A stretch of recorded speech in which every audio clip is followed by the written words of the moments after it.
welcome back to Meet the Experts. This is your host, Kasey Pacheco. Thank you so much for being here.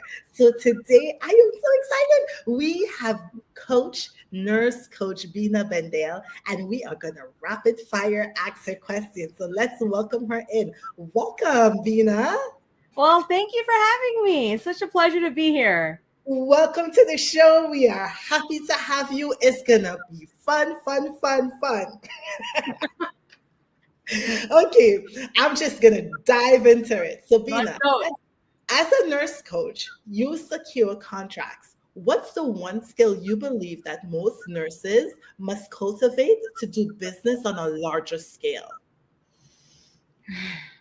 Confidence.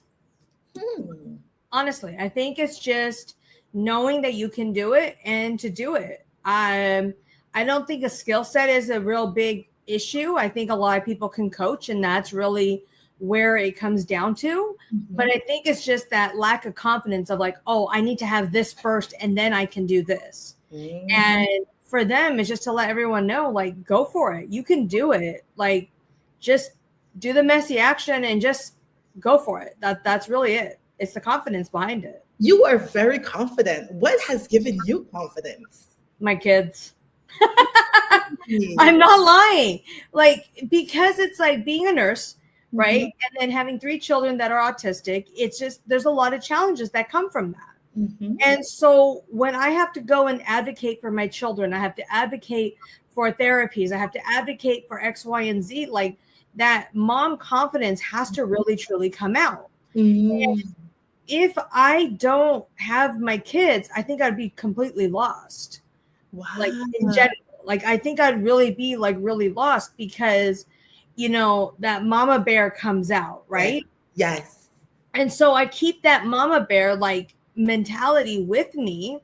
And I just say, you know what, if I can't stick up for my own kids, like how am I supposed to be able to advocate for other people? So it's like I take that true mama bear, like I use that for everybody. So it's like, you know, that same mentality. It's just like I think of you as a child, or I think of somebody comes in like a true family member, and it's just like I'm not gonna let somebody walk over you. And so it's like I keep that same mentality with everything that I do, and just know that there's a real big guard around it. It's like I'm not gonna let strangers around my kids. Why would I want strangers around me? Well, you know, I want to talk about this harnessing this mama bear energy, because as nurses, we all, even the quietest nurse, when it comes to speaking up and advocating, we can do it. But a lot of times we don't do it for ourselves. 100%. Yeah. And so it's like when we are even at bedside, when we're doing that advocacy and you know there's something unethical going on, and you're right, the quietest nurses will go up and be like, that is not okay. Like, stop. We're not doing this. Yes. Right? Or the most vocal person will say the exact same thing. And then you have a movement of nurses that will come along because it's like, oh my God, one nurse is upset. All right, well, let's all rally behind that one nurse and we're all going to fight together. Right? It's the same thing. And so it's like, I tell people, take that grit, take that same passion and put it in your everyday life. Put it towards your business, put it towards your clients, put it towards your spouse, your kids, whatever it is, because we all have it. I love it, Bina. Mama bear energy. Now, if you could speak to your younger self, younger Bina, what advice would you give to younger Bina fresh out of nursing school? Fresh out of nursing school? Yes. Yeah, cut the crap. Cut the crap. Yeah. Like I think it's just like that feeling of like, oh, I'm a new nurse, I don't know what I'm doing, you know, versus like, you know, no, I know what I'm doing. And you know, walking in and being belittled, and you know, that whole the seniors eat the young, right? And it's just like, honestly, like if I'd known a lot of that, it's just, that's why I say cut the crap. Like we're all here together, we're all growing together. You know, when you guys all retire, we're the ones that are going to be working the floors. Like, be nice. You know, because that one day we're going to be helping you out, or vice versa. And if we can't be cohesive in that type of sense, then like, how are we truly being cohesive towards our parent, our patient? Mm-hmm. You That's true. I love it. Now, Bina, how do you balance being a leader, an entrepreneur, a community builder, and a full-time mom? Like do you have mom guilt? Like, do you struggle with, balancing everything? Of course I have mom guilt. I think that will never go away. Where like sometimes like in our kids' schools, right? Like last Friday was like, oh, it's like family picnic day. And I'm like, when did this family picnic day come from? I thought I was the only one. No, I'm sitting there like, when did this occur? This was not on the calendar. This was not given to me. It was like, where the heck did this come from? And then the kids are like, are you coming to family picnic day? And I'm like, yes. If you know, you know, girl. Yes, it is real. Yes. It's real. And so there have been times when I wasn't able to make it. Yes. And then I just like, my motto, even in my business, and it's even in my contract, where is my kids come first.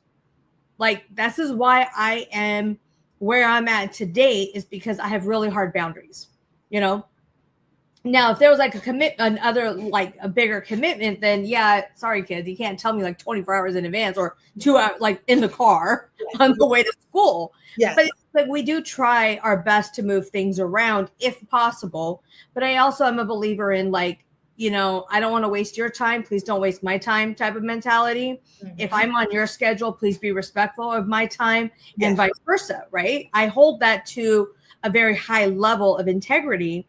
And, when people are like on Calendarly, or they come up and they keep rescheduling, you won't get a reschedule from me. Like, I'll just decline you. Like, we're not going back.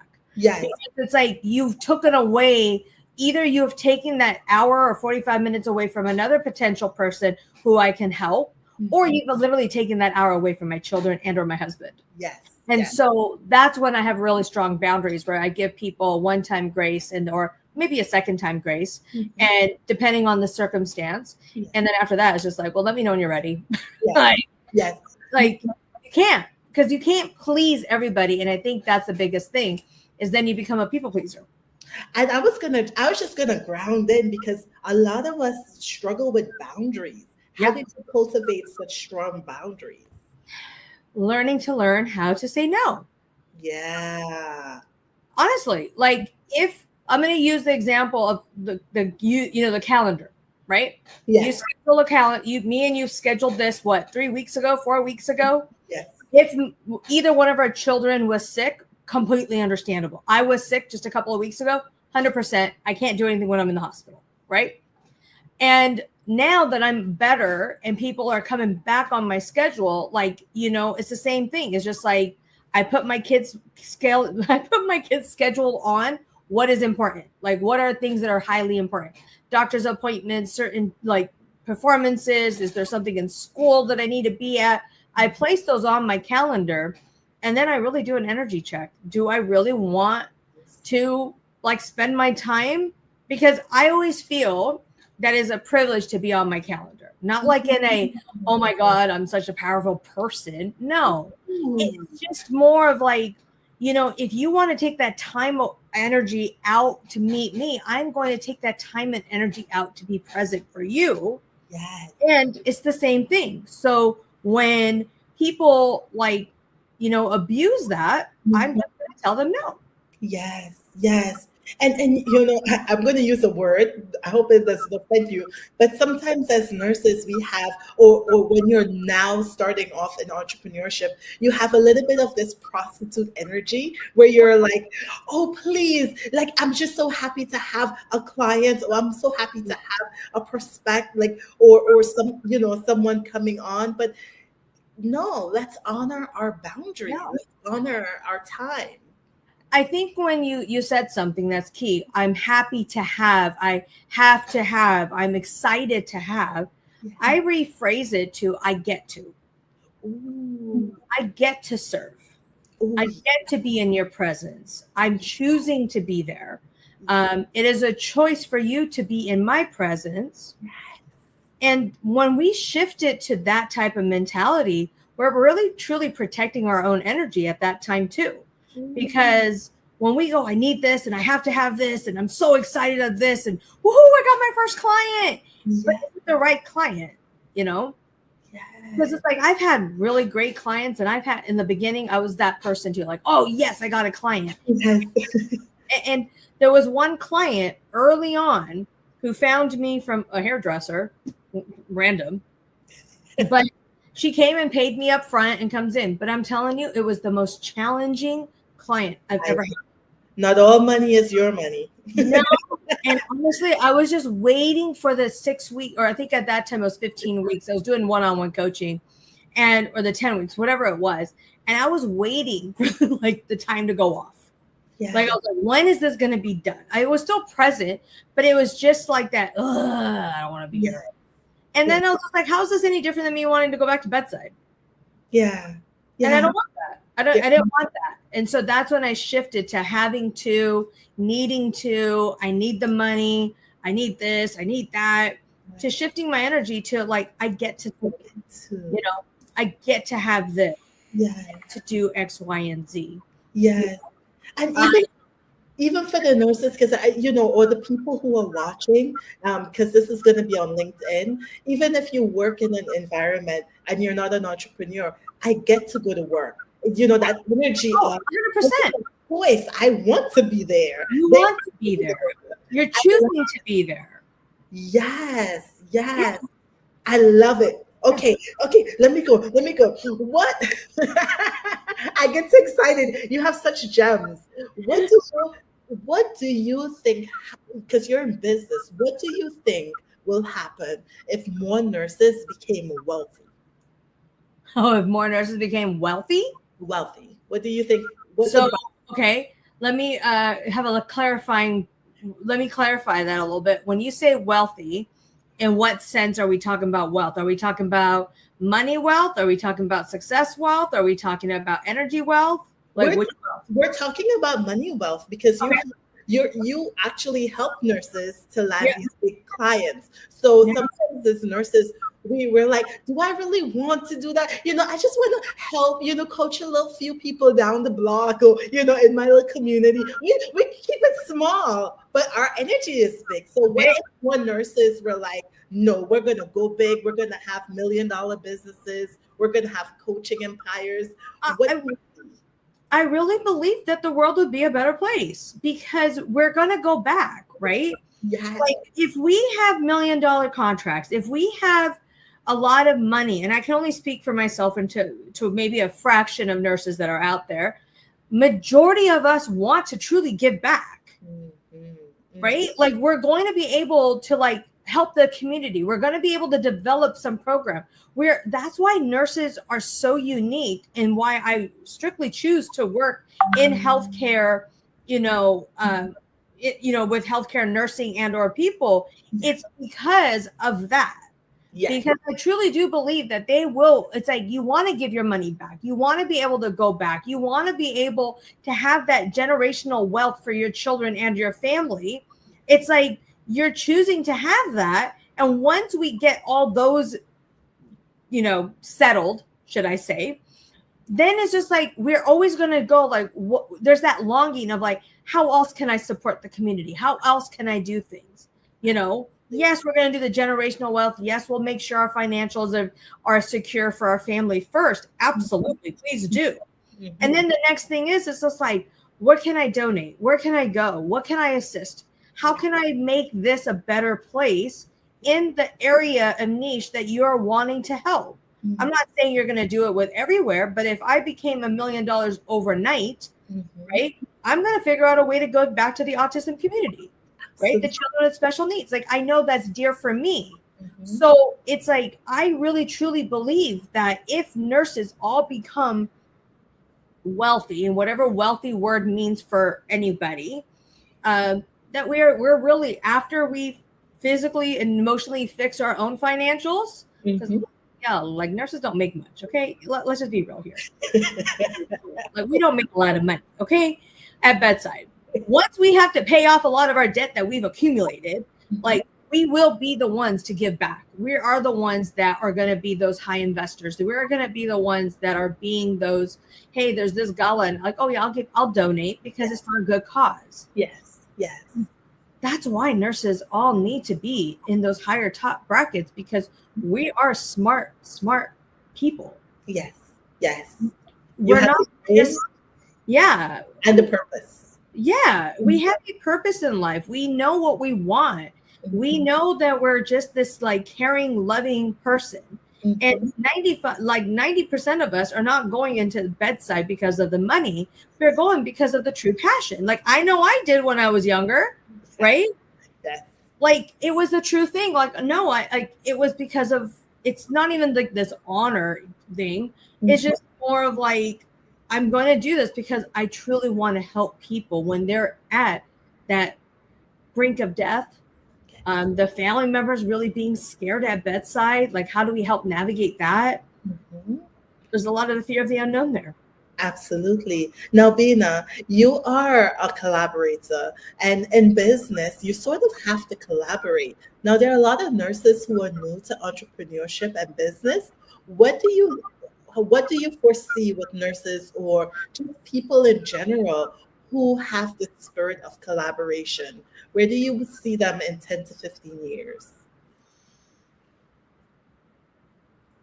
I see them as whatever they want to co-create, because in collaboration world, there's good collaborators and then there's bad collaborators. I think the good collaborators are going to do good in the world. And I think the bad collaborators are going to be greedy, and they're going to just try to be greedy, and that's all they want. I'm just going to speak what it is. Like, it's just the honest truth, right? They're the ones that want that quick cash, the quick ones, the quick millionaires. Whereas some of the rest of us are like, no, this is a marathon. And the ones that are co-collaborating, knowing that this is a marathon, not a sprint, I think in 10, 15 years, you're going to still see us still talking like this. Yes. You're still going to see us like having these still enriching conversations, even 10, 15 years later, and then showing the younger generation that, hey, this is how we did it, and continuing to elaborate that wealth, like, and passing that knowledge down. And I think that's really where it's going to go, because we are the trailblazers with a lot of certain stuff, especially in the coaching industry, in the nurse coaching industry. And in 15, 20 years, like, if you haven't gotten the bandwagon now, I'm telling you, go get on it now. Because in 10, 15 years, it's going to be a very different market. And I think the ones that are doing it now are going to be the ones that are being written books on, or being in a collaborative state, or being on these higher stages, and, being looked up upon very strongly and highly. Yes. Because it's all about relationships, right? Relationships. And each relationship bridges to another. Now, what do you think is the biggest factor that has held nurses in the past back from making such a big impact? They can't do it. They tell themselves they can't do it. Number one thing I've heard, number one thing I've seen all the time, like, oh, that's not me. I can never do that. They're comfortable. I mean, you have to remember, we go to school. They're comfortable with what they're doing. They're comfortable with the politics. They're comfortable with whatever social norms are happening at bedside. And they're just like, that's not me. That's them. I don't have that. I don't have that personality. I can't go behind stages. And I'm like, you can go into a code and talk to 20 people, but you can't get on a stage with 20 people. Like, it's the same thing, I heard someone say, whatever you say, you get to be right. So if you say you can't, you can't. And if you say you can, you can. Right. I think it's just their own limiting beliefs holding them back. Yeah. They want to, they just don't know how, or they don't see the achievable dream, right? They're just like, oh, well, it just seems like a lot of work, because in reality, think about it, nursing school is a lot of work. Yeah. It's med school and pharmacy school combined. Yeah. So yeah, it is very tiresome. Like, you are technically already burnt out before you go into bedside, because you haven't really fully, like you're just resting from that 6 years of being in nursing school. Yes. No, now something is coming through to me because you have some different categories of nurses. You have some nurses who say, you know what, I think I can do it, but I do need some support. So they will go out and they will invest and get coaching, or they will hire help. And then they will hire so much help, but then they don't really know who they should have hired. So they spend a lot of money and they don't really have the results that they were thinking. And then you have, on the other end, the nurses who say, I ain't spending any money. I could do that. I could figure it out. I could learn. And they have no help. And they're like in the same bucket. Some have paid for help, some have not paid for help, but they still both feel stuck. Could you speak to that? Pay for the help. like a lot of times people are like, I can do this by myself, because we're nurses. That again, it goes back to bedside. Like, we're very solo entrepreneurs at bedside, right? We have our patients and we have to manage it, and we're just like, we'll figure it out. We're like MacGyvers, right? We're like, we'll figure it out. It's like, I got 5 really heavy loads and I got 8 hours and then you see us just trying to figure it out, right? But we also have the system in place. I have to remind people that we have the system and policies in place for that. Meaning the education. We've done our time management. We've done preceptorships. We've done mentorships, right? We have a structure that's already built in the system for us to figure it out. And then we have to level up. Yeah. Now in business, I tell people, you can't just figure it out because you have no solid foundation to fall back on. So you need to hire somebody to build that solid foundation. Building that, going back to school for a certain period of time. I'm not saying you need a coach forever and ever and ever, but no, in the beginning, learn from other people's mistakes, right? Don't reinvent the wheel. Like, ask people, and don't try to do it for free. Like, don't go around be like, hey, I want this for free. I want this for free. I want this for free, and take, because that's not successful either. Yes. And you have to have that backbone of a little bit of grit that I was talking about earlier, is you have to have your solid foundation on your terms. And what do you want? Because my factor is going to be completely different from your factors. And what my values are going to be way different from somebody else's values. It might be similar, but if I gave you a blueprint, said, hey, walk on this ice, I cannot guarantee you for you not to fall. You will fall at certain points because you don't know where to put your correct footing. Even if I gave you a map, if you're an inch off, you're going to fall or crack. That's why I don't really believe in giving like blueprints out. You know, I can give a framework out and teach you how to build that ice and how to build it. And for me, it might be a straight line. For you, it might be a circle. For some people, it might be a swirl. I don't know. For other people, it might be a triangle. But it's still what works for you. And where your footprints are going to be. So when you put your foot one in front of the other, you're catching yourself and it's not cracked. And if it does crack, you have the tools in your toolbox or on your belt to fix it right then and there so it doesn't go anymore. That's where the mindset comes out. That's when other habit hacking comes out. That's when journaling or whatever it is that you do, grounding, exercise, eating right, you know, like having a true relationship with your spouse. Yes. You know, not just coexisting, right? Yes. Yes. All of that plays a huge factor of what your snowflake is going to look like on that ice. That's true. Now, Bina, you have been someone who you have learned to receive help. And this is not an easy thing for nurses or women in general. No. Now, you receive help in that you have a team that works with you in your business. You have a team in your house. I admire you so much because when you come, you show up with your team, your whole team, and you're like a fully functioning system. Whether you're doing it for profit, nonprofit, stages, you are a team. Could you speak to some of this? How did you get to this part where you honor yourself and whatever commitment by accepting help? You have to accept help. You have to accept help. You know, one thing at bedside that I've learned is that when we do ask for help, we get a lot of, oh, that nurse again needs help. Yeah. Or I'll be there in a minute.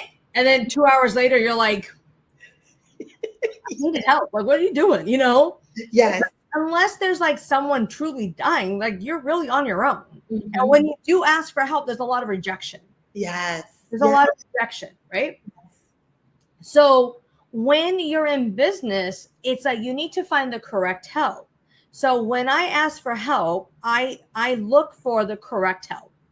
And what I mean by that is when I hired my own personal coach 5 years ago, and I'm still with this particular company, still to this day, it was still like, okay, I have this contract and now what? What do I do? I need help. And it was very much just like, what do you mean? What are you doing? Like, so when we got into it, it was like this very, very steep hill for me to climb, right? I had to learn so much input. Yes. And during that time, my kids were very young. I think they were 4 and 5, like 3 and 4 at that point, 3, 4, and 7 or something. They were still very young. So during those times, like I really relied on my husband, right? I really was just like, hey, I need help. Like I need help with the kids. I need help with, the nighttime routine. I can't wake up. Like we took turns waking up, right? It's like, I can't wake up every night anymore because I do. And the other thing is that I changed my motto to my business to just having fun money to no, this is my real job. This is my job. This is my job. Like when people ask, and I think that identity shift is really hard for people to do too. And that's also when you realize that, hey, this is my real job. Okay, well then maybe I do need to order, food service for the next 2 or 3 months. That's okay. That's okay. Maybe I do need to hire a cleaning service to come to my house once a month or every other week. And that's okay too. Maybe it's, if your kids are older and they have carpools, like asking around saying, hey, who can like drop off and pick up? And so you're not doing it 5 days a week. I think like we have to think outside the box, especially as women, because cultivating over the time period, women's chores or standards has never changed ever since like caveman era, right? Like it's never changed. Like it's still the exact same. Yeah. And we're adding an extra hat to ourselves. We're adding an extra thing to ourselves. But our job role as a mom or as a wife or as a woman in the house doesn't go away. It's still there. So I think that's when it really comes down to whoever's in your house, like having those agreements, very strong agreements with, okay, hubby, sorry, but these 3 days, the kids are yours. Yes. Good luck. And if that means you got to go sleep in the other room, go sleep in the other room to get a good night's sleep. Like it's like, I have to remind people, like, there is no perfect world. You have to know what works for you and release the guilt of like, well, oh my God, I'm not sleeping with my kids tonight. Congratulations to you. Use that word of I get to get my good night's sleep. Yes. Being really transparent, I just had a baby and I felt like my mental health was going really down because I'm like, I'm not getting any sleep. And I told my husband, I'm like, when I do get back to sleep from breastfeeding, then he's snoring. And I'm like, he doesn't know he's snoring, but I can't sleep. And so I'm going days with no sleep. And, as nurses, we really, or as women, we just really just give and we don't want to inconvenience anyone. Yeah. So we have to prioritize taking care of ourselves. Yeah, girl, that's when I tell my husband, you go sleep in another room. Yeah. I want my bed. I want my pillow. And you're sleeping in another room because that happened to me and my husband for a while too. And then he ended up having sleep apnea. Like he's now has a CPAP machine. Blessings to that. Yeah. Blessings to that. Yes. I mean, like, honestly, like, when we're not sleeping, especially if we're breastfeeding and where it comes in. So thank you for being vulnerable about that. It's, when I was breastfeeding or I had to do bottle feeds and all that things between 3 kids, like they all were doing it together. You have to be able to really be in that moment of like, okay, you have to be able to do that. Like, unfortunately, you're breastfeeding, so your husband can't do that. Yeah. But like, well, then, so then it's like, okay, well then, you know what? You're snoring. So guess what? You get that room, go in that room. They're like, well, that's not comfortable. Yeah. Sorry. That's Yeah. too bad. Like, I need to sleep, like, because you have to have it in order for you to produce milk. You need to have that in order to sustain Yeah. the milk production in your cycle, right? Yeah, and you know what, Bina? Usually people are happy to help us, but we feel really heavy asking for that help. Mm, And then I think also, and I don't mean to make this about moms, but I feel like as a woman, like for me, I started off in leadership, and then I started having kids, and then it's like it's not, it's not really the space conducive now. I, you feel kind of like you want to take on responsibility, but you can't fully because you're like, my kids come first, like I and then I on LinkedIn I see so many women who are in the corporate setting speaking about this, and it's a real thing that it's kind of, as a woman, you always have this heavy thing that you're carrying yeah, in kids, young kids. you do. It's because of it's a new identity. Mhm. You're shifting. It's a paradigm shift for everybody in that field or in that world, right? Where I'm talking about CEO, CFO, CMOs, whatever it is, like in C suites or even leadership, high leadership, mid-level leadership, right? Or any women that is transitioning from, being in that corporate ladder to motherhood. You have that little bit of a guilt of like, well, this is what I was doing, right? And it's like this old identity. And the one thing I do work, and this is the supermom CEO side of me, again, goes back to the mama bear, method, is you have to incorporate your old self and incorporate your new self together. And who are you shifting to be? And what are you trying to create now? Like, Mhm. let's focus on the now. Like, that was who you were 2 years ago, but who are you today? What Yeah, do you want to create now? And what do you want to co-create for the rest of this life? yeah. Knowing that, if the children is a priority, or if they come in, or is there something that you're like, okay, I'll breastfeed for 6 months and then cold turkey, we're done. Or are there some parents that may or may not have the choice and they have to go back to work after what, 2.5 weeks and 2.5 months now, or 3 months, whatever it is, it's some ridiculous amount, right? Mhm. And so it's like that child might be in babysitting from 6 in the morning to 4 in the afternoon. And we just have to realize, like, we're all different human beings and our priorities are all in each other's worlds. Write those values down, write who you are now. And if it is a paradigm shift where you're just like, that was my old me, then, write or do a burn and release on it. Like, forgive yourself for that and saying, hey, thank you. That was a great time. I did very well in nursing. I was a very good nurse. Mhm. And the minute I realized that, I was like, I just can't be at bedside anymore with 3 young kids. Mhm. Like, I had to release it. Like, my story is I quit. Like, I quit one day. And It's so interesting with my son. I quit and I went out into the garden and I was so happy. With my daughter, I actually went back into the workplace and I'm like, I have to find a way yeah, to work where it encompasses me as a mom, yeah. but also knowing that I have value to bring. That's like a middle ground. You need to find a career. You haven't found the right position yet. If you do want to go to bedside, which I encourage, again, I'm not a nurse here that's saying don't go back to bedside. Yeah.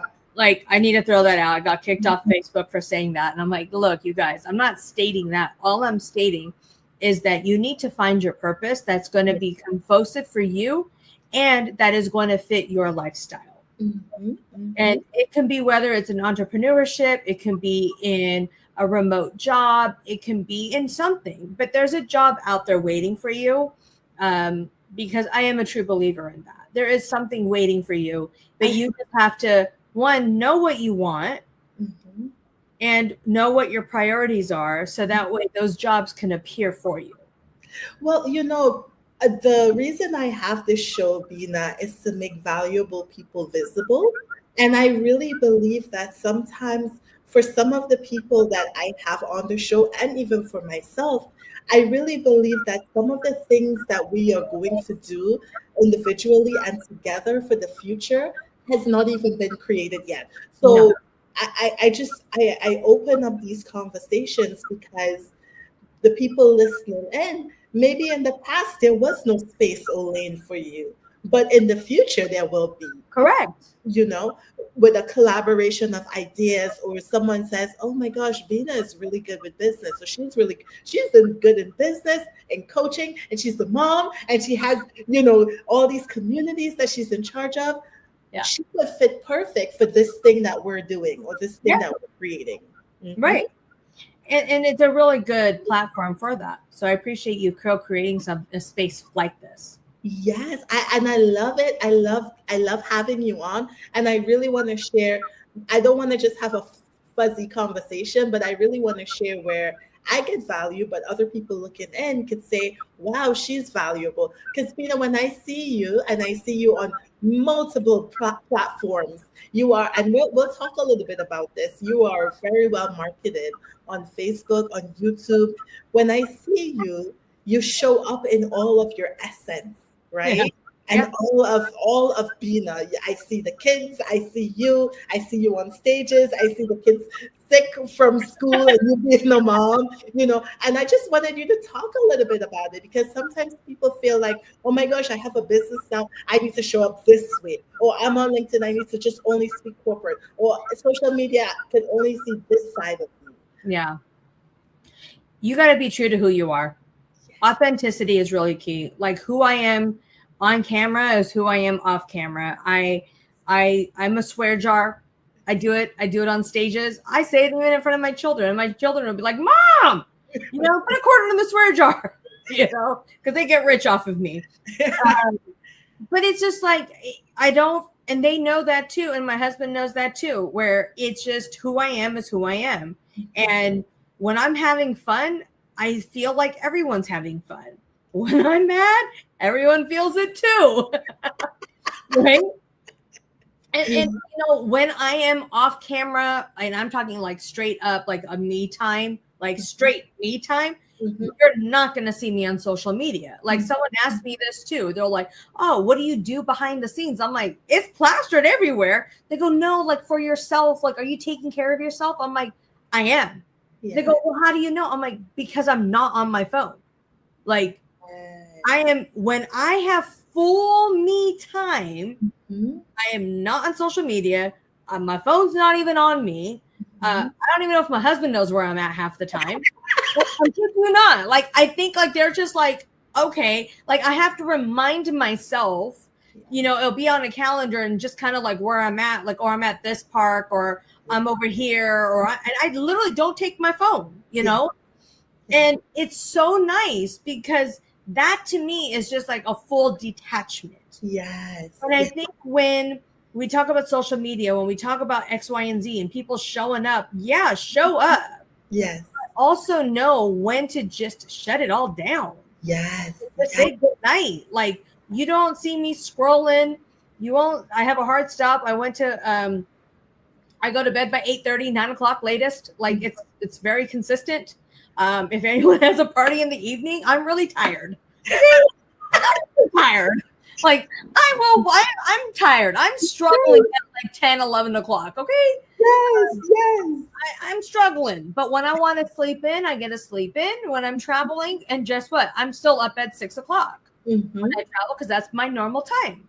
Or by 7 o'clock, my eyes automatically wake up.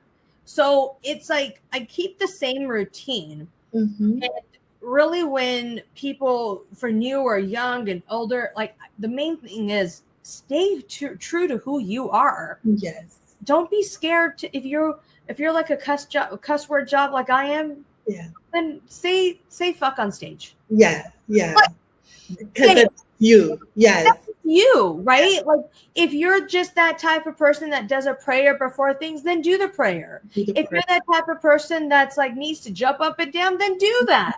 But I think it's just the more you are, the more people are going to gravitate towards you, because it's not fake. It's not like, oh, well, she did this over here, and then like when she gets off stage, she's like this mean person. You know, I've encountered this before, where they talk. I've encountered this before. Yeah, two different people. They're two different people, right? When they're on stage, like, show up and do this, blah, blah, blah, do these. And and then like when you go and interact with them and you're like, hey, do you mind to be on my my corporate chat? Can we have this? And then all of a sudden it's like, oh, send me an email and I'll get back to you. And I'm like, yeah. On stage just saying, no. Who was that person? Yeah. Like that's the inauthenticity that I talk about. Is just like, if you're telling people like, show up, call me, message me, and then they're like, hey, can I call you and message you? And you're like, next month. Yes. Like, yes. That's like, I tell my clients this, even with marketing. I say, people market in with like it's not real, because you say, oh, call me anytime. No, don't call me anytime. Book an appointment with me. Or I tell them like, message me on the DMs. Like it's really me in the DMs, right? I said, message me in the DMs because one, it's me, and two, don't expect a response right away. Yeah, you're not gonna get it. You're not gonna get it. Yeah. Unless you're like one of my clients, and then yes, we'll get on a WhatsApp or all these other stuff. But I mean, like, it's like, I think it's also this realization of like, I have a hard stop at 5:00. Yes. You will not get a hold of me. You won't get a hold of me. Yes. Like I promise you won't get a hold of me. You will not get a hold. Friday, I have a hard stop at 1:00. And it's a day date with me and my husband. And actually we're moving it up to 12:00 because we have childcare until 6. Ooh, and I'm already paying for it. So if I'm already paying for childcare, then we're going to do a day date. Guys, remember, I go to bed by 8. My husband knows that. Everyone knows that. I go to bed by 8. When my kids go to bed, I go to bed. You go to bed. That's very smart. Because I'm on my kids' schedule. Okay. As a mom, I stay on my children's schedule. Because I'm going to wake up on this suffer at 6 a.m. when they go, Mom, I'm hungry. Exactly. And they get up and they will be you're not making the eggs. Come on.